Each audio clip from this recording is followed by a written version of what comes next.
ভারত তার পানি আগ্রাসন এখনো বন্ধ করেনি, নীতি থেকে সরেও আসেনি, এমন অভিযোগ করেছেন রাজনৈতিক নেতারা।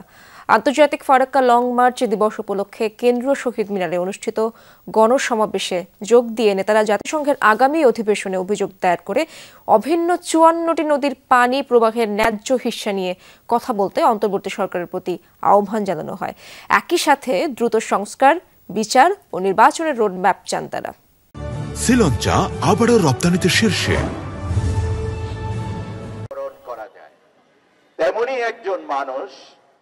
মৌলানা ভাসানীর ফারাক্কা লং মার্চ দিবস উপলক্ষে কেন্দ্রীয় শহীদ মিনারে আন্তর্জাতিক ফারাক্কা কমিটির গণসমাবেশ। রোড মার্চ করেছিলাম, আমরা দেখেছি তিস্তার সেই হতদরিদ্র রূপ। যোগ দেন বিএনপি সহ বিভিন্ন রাজনৈতিক দলের নেতাকর্মীরা। বক্তাদের আলোচনায় উঠে আসে ফারাক্কা বাঁধের ইতিহাস, পানির ন্যায্য হিস্সা, ভারতের ভূমিকা সহ সমসাময়িক রাজনৈতিক নানা ইস্যু। পানি আসতে দিতে হবে, পলি আসতে দিতে হবে। বিএনপির স্থায়ী কমিটির সদস্য ডক্টর আব্দুল মঈন খান বলেন, ৪১ দিনের জন্য পরীক্ষামূলকভাবে চালু হয়েছিল ফারাক্কা বাঁধ। ৫০ বছরের বেশি সময় ধরে পরীক্ষামূলকভাবেই চালু রয়েছে বাঁধটি। অভিন্ন নদীর উজানে বাঁধ দেয় বঞ্চিত বাংলাদেশ। সেই যে পরীক্ষামূলক ভাবে ফারাক্কা বাঁধ চালু করা হয়েছিল, আজকে প্রায় ৫০ বছর পরে এসে সেই ফারাক্কা বাঁধ তো বন্ধ করা হয়নি, সেটা ঠিক একইভাবে পরীক্ষামূলকভাবে চলেই যাচ্ছে। জীববৈচিত্র্য ধ্বংস হয়ে গেছে।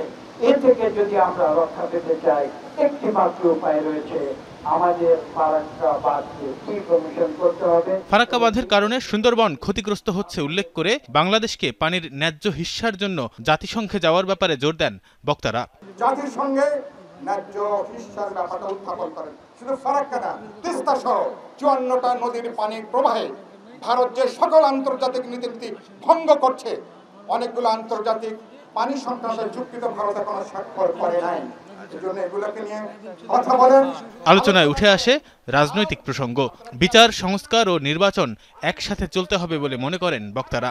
বিভাজন তৈরি করে এমন কিছু করা থেকে সরকারকে বিরত থাকার আহ্বান তাদের। কিন্তু আমরা অন্তর্বর্তী সরকারের অনেক কর্মকাণ্ডই দেখতে পাচ্ছি যেন বিভাজন আবার নতুন করে তৈরি হচ্ছে। আপনারা তো কোনো রাজনৈতিক পক্ষ নন, আপনারা এমন কোনো আচরণ করবেন না যে জনগণের মধ্যে, আন্দোলনকারী শক্তিগুলোর মধ্যে, যাদের সমর্থনে আপনারা আজকে এই দায়িত্বে আছেন রাষ্ট্র পরিচালনা, তাদের মধ্যে অনৈক্য তৈরি হয়। অতি দ্রুত নির্বাচনের রোডম্যাপ ঘোষণা করার তাগিদ দেওয়া হয় গণসমাবেশ থেকে। নির্বাচন নিয়ে দেরি করেন না, ষড়যন্ত্র চলতেছে। তানফির সিদ্দিক, টিপু, যমুনা নিউজ, ঢাকা।